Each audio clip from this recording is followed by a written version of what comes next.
Before you dismiss today's symptom as just getting older, spend the next few minutes with me. What you're about to learn could help you stay healthier, more active, and independent for years to come. Have you ever looked at your legs and wondered if they're quietly aging faster than the rest of your body? Maybe your ankles seem puffier by evening. Maybe your legs feel heavy after standing for just a few minutes. Or maybe you've started noticing blue veins appearing where your skin used to look smooth and healthy. Most people assume it's just part of getting older. But what if it isn't? What if your legs are actually sending you an early warning sign that your circulation needs help? Take a good look at this. These are the legs before, and these are the same legs just 2 weeks later. The difference didn't come from surgery, expensive treatments, or miracle supplements. It came from something so simple that most people overlook it completely. Just 5 minutes a day, 2 ordinary pillows, 1 wall, and a circulation exercise that has helped people for decades. Now here's something that should get your attention. The heaviness you feel in your legs today isn't always just about discomfort. For many older adults, it's the first step in a chain reaction. First come the swollen ankles, then the tired legs, then the reluctance to walk as much, then fewer activities, fewer outings, and slowly, without realizing it, less freedom. That's why what I'm about to show you is about much more than veins. It's about keeping your legs strong enough to carry you through the years ahead. If your socks leave deep marks around your ankles by dinner time, if your legs feel exhausted after simple household tasks, if standing in the kitchen feels harder than it did a few years ago, or if bulging veins have started creeping up your calves and thighs, then stay with me. Because what happens next may surprise you. Now, I'm not going to spend the next 10 minutes explaining what causes varicose veins. You've probably heard those explanations 100 times already. There are thousands of videos talking about weak valves, poor circulation, genetics, and aging. Yet despite all that information, millions of people still wake up every morning with the same aching, swollen legs. Why? Because knowing the cause and knowing what to do are two completely different things. So today we're focusing on action. I'm going to show you one simple exercise that requires no machines, no medications, no expensive devices, and no special training. Just 2 pillows from your couch, a wall in your home, and a few minutes of your time. This technique has been used for over 50 years, appears in medical literature, and has been studied by researchers looking at circulation and venous return. But before I show you exactly how to do it, there's something important you need to know. This exercise works by significantly increasing blood movement through your veins, and that's exactly why a small group of people should avoid it until they get medical clearance first. Missing this next part could be a mistake, so give me just 1 minute before we start. If you've ever been diagnosed with deep vein thrombosis, blood clots, or thrombophlebitis, do not perform this exercise without your doctor's approval. The same applies if you've recently had surgery involving your legs or blood vessels. In those situations, safety comes first, exercise second. And let me ask you another question. When was the last time your veins were actually checked? If you're over 45 and haven't had a vein ultrasound in years, it may be worth discussing with your healthcare provider before beginning any circulation-focused routine. The good news is that a vein ultrasound is quick, painless, requires no preparation, and can provide valuable peace of mind. Now, if none of those conditions apply to you and you're generally feeling well, then you're exactly the person this exercise was designed for. In just a moment, I'll show you how to set it up using items you probably already have at home. But first, if you're someone who wants healthier legs, better circulation, and more confidence in your movement as you age, take a second to like this video and subscribe. Every interaction helps this information reach another person who may be struggling with the same problem and has no idea that a simple solution might already be sitting in their living room. And don't go anywhere, because in the next chapter I'll show you why almost everyone sets this exercise up incorrectly the first time, and that one mistake can dramatically reduce the results. Before we start, let me ask you something. Have you ever looked at your swollen ankles in the evening and thought, do I really need expensive equipment, compression gadgets, or special machines to help my legs? That's exactly what most people believe. And that's exactly why many never start. The good news is that for today's exercise, you don't need a gym membership, fancy devices, or anything complicated. In fact, you probably already have everything you need in your home right now. All you need is a clear section of wall about 6 feet wide. That part matters more than you think because later we'll be moving our legs through a full range of motion, and cramped spaces limit the effectiveness of the exercise. You'll also need a yoga mat, exercise mat, or even a folded blanket.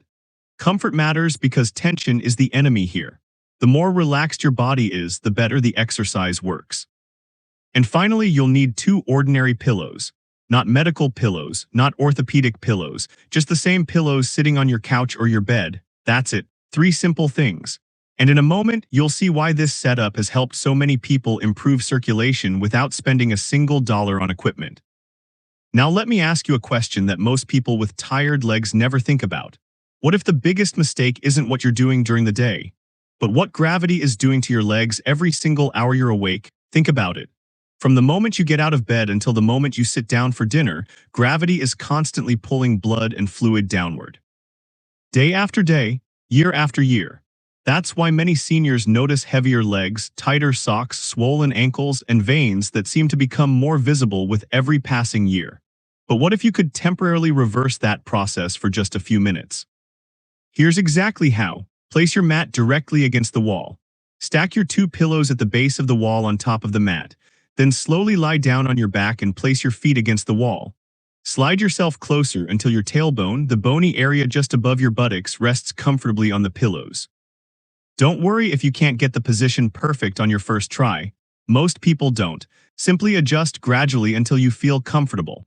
The only rule is this: there should be no strain or pressure in your lower back. Now here's something fascinating. The exercise has already started and you haven't moved a single muscle yet. That's right. Before the active movements even begin, gravity is already helping you. Your hips are elevated, your body is supported, your legs are above your heart. Blood that spent the entire day fighting gravity now gets assistance returning upward. Many people feel a subtle sense of relief within the first minute alone. And before someone asks, because I know many of you are thinking it, couldn't I just do a shoulder stand instead? Not really. A shoulder stand requires effort. Your core is working, your muscles are engaged, you're balancing and holding tension. Here, the opposite is true. Your body is completely supported. Your muscles can relax while circulation does the work. That's why most people can comfortably stay here far longer than they ever could in a shoulder stand. Now, if you notice mild dizziness or a slight pulsing sensation in your temples during the first few days, don't panic. That's simply your body adapting to the change in circulation. If it happens, rest for a moment, sit up slowly, and try again later. Most people adjust quickly. Lift your legs slightly away from the wall and slowly spread them apart as wide as feels comfortable. Then pull your toes back toward your face and bring your legs back together. Spread, pull the toes back, close, spread, pull, close. Keep repeating that rhythm. And here's the secret most people miss: don't do half movements. Go through the fullest comfortable range possible. The wider you spread and the stronger you pull your toes back, the more effectively you activate the calf muscles. Those calf muscles act like a second heart, helping pump blood upward against gravity. But there's another benefit happening at the same time. Every time you spread your legs wide, you're opening the pathways through which blood and fluid return from your lower body. That's why this movement isn't just stretching. It's circulation training. Continue for about 90 seconds to 2 minutes. Slow, controlled, purposeful. Now here's where we make the exercise even more powerful. Instead of opening and closing, bring your legs together and begin drawing large circles in the air. Imagine tracing the biggest circles you comfortably can, 30 seconds in one direction, then reverse and go 30 seconds in the other direction. Most people immediately notice different muscles activating. That's exactly what we want. Different angles, different muscle fibers, better circulation. And now for the final movement, the one almost everyone recognizes instantly: the bicycle. Pedal your legs in the air just like you're riding a bicycle, nice and smooth. But here's the detail that separates average results from better results. Don't stop after pedaling forward. After 30 seconds, reverse the direction and pedal backward. That backward motion activates muscles and movement patterns that rarely get trained during normal daily activities. It's simple but surprisingly effective. At this point, the active portion of the exercise is finished. But don't get up yet. This next minute may actually be one of the most important parts of the entire routine. Place your legs back against the wall. Relax your shoulders, relax your jaw, breathe slowly through your nose, let your body become completely still. Even though you're no longer moving, the process is still happening. Blood continues redistributing, fluid continues draining, your veins continue recovering. Think of it like turning off a garden hose. The water doesn't stop instantly. It continues flowing for a few moments afterward. Your circulation works the same way. And that's why this final minute of quiet recovery isn't optional. It's the part that allows everything you've just done to continue working long after the movements stop. Have you ever done a health exercise exactly as instructed, only to wonder why someone else got amazing results while you barely noticed a difference? The answer is often hidden in the small details nobody talks about. Here's one that surprises almost everyone. During this exercise, your feet may actually start feeling cold. And for many people, that's the exact moment they assume something is wrong and stop. But what if I told you that cold feet can actually be a sign the exercise is doing exactly what it's supposed to do? Think about it. The goal isn't to keep blood trapped in tired, swollen legs. The goal is to help move that blood back toward the heart. When that happens, your feet may temporarily feel cooler. That's not failure, that's physiology. In fact, many people report this sensation during the first few sessions. A simple pair of warm socks beforehand is often all you need. But there's another mistake that can quietly sabotage the entire exercise. It's what happens after you're finished. Let me ask you something. If you've been lying with your legs elevated and suddenly jump up to your feet, what do you think happens to all that blood flow your body just redistributed? Exactly. Your circulation needs a few moments to adjust. That's why I want you to come out of this position slowly and deliberately. Bring your legs down, bend your knees, place your feet on the floor. Roll gently onto your right side and stay there for about 30 seconds, then sit up slowly. Pause, let your body catch up, only then stand. It may seem like a tiny detail, but these are the small habits that separate temporary relief from lasting results. Your veins have been working hard for years. Give them those extra few seconds. They deserve it.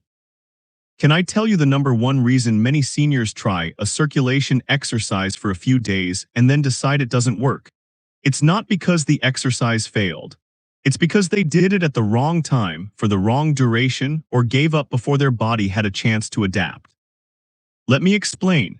If I offered you an exercise that takes only 5 minutes but could help reduce swelling, heaviness, and that tired feeling in your legs, would you really want to throw away the results by doing it at the wrong hour?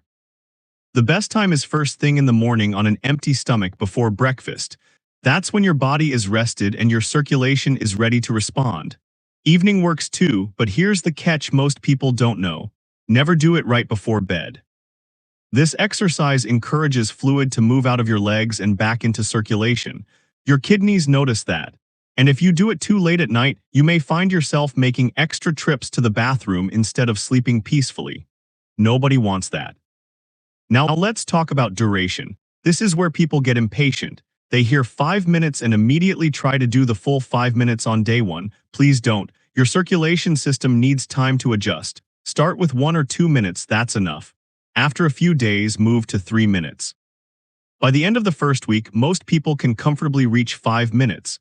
And here's something many viewers love to hear: you don't even have to do the full 5 minutes at once. Break it into smaller sessions if needed. 90 seconds, rest. Another 90 seconds, rest again.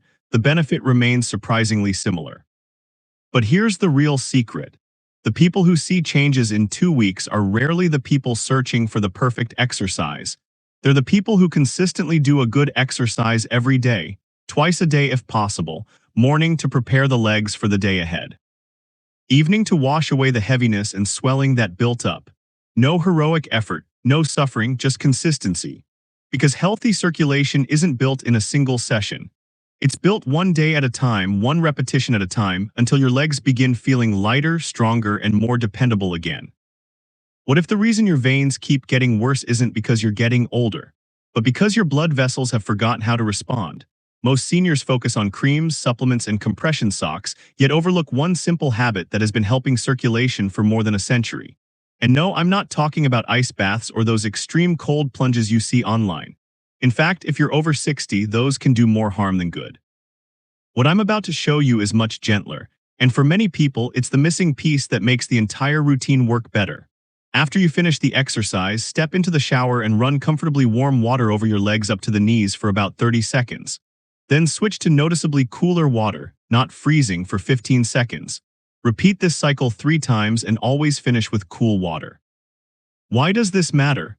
Because every time the temperature changes, your blood vessels are forced to contract and relax, almost like giving them a workout. Think about it. If your veins have spent years struggling to push blood upward against gravity, wouldn't it make sense to train them the same way you train a weak muscle?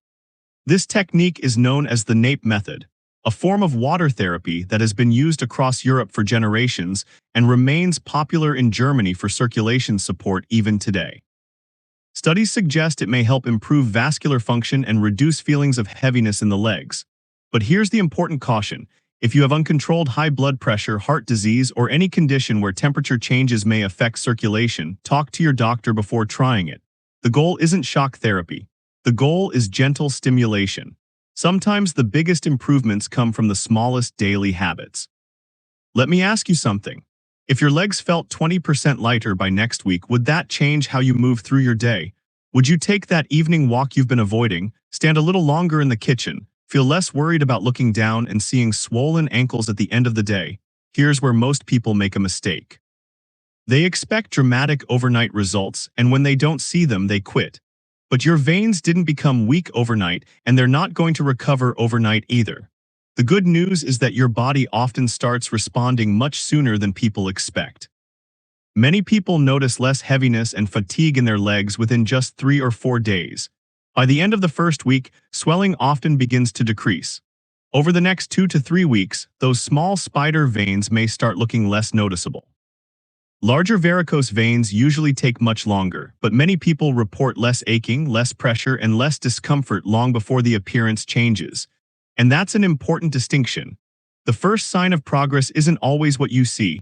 Sometimes it's what you no longer feel. This isn't magic. It isn't a miracle cure. It's simple physiology. You've spent years relying on a calf muscle pump that may have become weaker and less active. This routine helps wake that pump up again and encourages blood to move where it's supposed to move. But here's the rehook I want you to remember. Knowing about this exercise will not help your veins. Doing it will. Information alone doesn't improve circulation. Consistency does. 2 pillows, 5 minutes twice a day. That's the commitment. So here's my challenge to you. Try it every day for the next 2 weeks and pay attention to how your legs feel, not just how they look. Then come back and tell me what changed. Which movement felt hardest? When did you first notice a difference? I read every comment because your experience may encourage someone else who is struggling with the same problem. If this video helped you understand your legs a little better, make sure you're subscribed because we're going to keep tackling the health issues that steal independence from seniors one step at a time. Healthy legs mean freedom, confidence, and movement, and those things are worth protecting. See you in the next video.